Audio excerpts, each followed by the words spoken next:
Total body tension. That's what we're going to be talking about in this video, and it's what you need to learn if you want to stop swinging on the pull-up bar. Luckily, it only requires 2 form cues that you need to learn, and you can practice both of them right in front of the bathroom mirror. So it's simple, easy to learn, and I promise as soon as you get it down, you will stop swinging on the bar.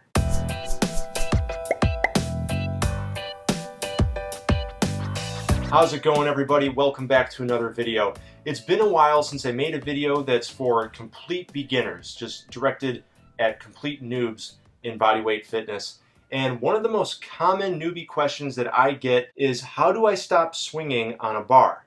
Whether they're learning pull-ups, like doing negatives or just active and dead hangs, or if they're actually already doing pull-ups, they might still be swinging. And this is a very common problem. It's something that I faced as well. And until you learn proper total body tension, creating tension throughout your whole kinetic chain while you hang on the bar, then you'll keep swinging. So how do you create this tension? Well, you already have tension in the muscles around your scapula because you're hanging from the bar, and that's going to activate those muscles, whether it's a dead hang or an active hang. But there's 2 other places in the body that you need to activate, and that's going to be around your core and your legs, right, your lower body. So the first form cue that we're going to talk about is neutralizing the pelvis. To neutralize the pelvis, you first want to suck it in. All right, suck it in like you're putting on a tight pair of pants, or maybe like you're bracing your abs for a punch to the stomach, that kind of thing. When you suck it in like that, that's the transverse abdominis that is contracting to suck it in, to suck in your belly. But simultaneously, you also want to squeeze your glutes, all right? You want to squeeze the muscles at the top of your butt. And when you do that together with the transverse abdominis contraction of sucking it in, what you're doing is you're creating this total tension around the front, the anterior, and the posterior core, and that's going to help neutralize the pelvis. When you do it in front of the mirror, you should see that your stomach and your back become flatter, and your pelvis is more upright. If you have an anterior pelvic tilt, you should notice that it becomes more vertical. Practice that in front of the mirror. I would say, every time you go to the bathroom, just do a set, and if you do that every day, you're really quickly going to build up to 30-second holds, and it's going to start to feel like second nature. And then once you're at that point, you start adding the second form cue, which is the leg tension. And all you need to do for this is stand on your tiptoes, but also concentrate on pressing the balls of your feet into the ground. And I'll do it right now. Basically, you stand on your tiptoes, but I'm also, by pressing hard into the floor, like I'm trying to drive my legs away from me, I'm creating a contraction in my quads on the front of my thighs. So I'm actually contracting my quads and my calves. Practice the leg tension along with the neutral pelvis, doing them both at the same time in front of the mirror, also building that up to 30-second holds. And then what you're ready to do is start applying it on the bar.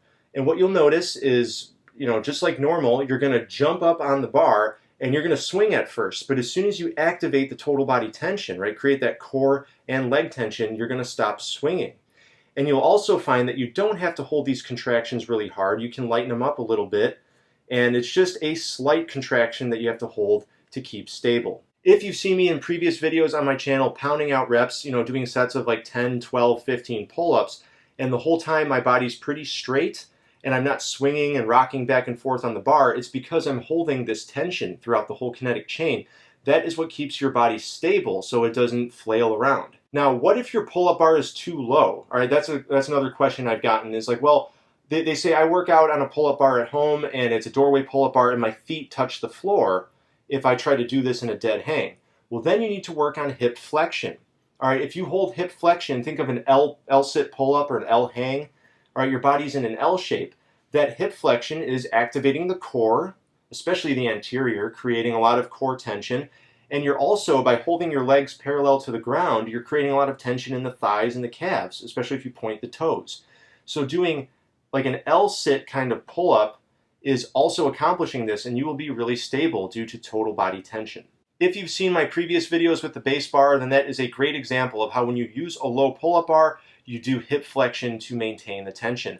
And this total body tension concept, it translates to many other things in bodyweight fitness. All right, if you're learning handstands, if you're learning dragon flags, if you're learning levers, in all of these exercises, you want tension throughout the whole kinetic chain because it not only stabilizes you, but it also makes you feel lighter. and that's really important in bodyweight fitness. All right, for all you noobs out there on the channel, I know there's a lot of you that have found me from my beginner routine, my burpees video, my planks video, my how to do pull-ups tutorial. I hope this is helpful. I hope this answers that question. If you've been struggling doing your negatives or whatever, you might need to take a step back and practice these cues in front of the mirror for a while before you do them on the bar. But trust me, it doesn't take long. It's pretty simple. And once you get the hang of it, you will be able to hang on the bar nice and sturdy, and you'll get pull-ups faster than you thought. All right, everybody, you know the drill. Please like, subscribe, leave comments down below. I love reading your comments, and I'll see you when I upload the next video. Talk to you later.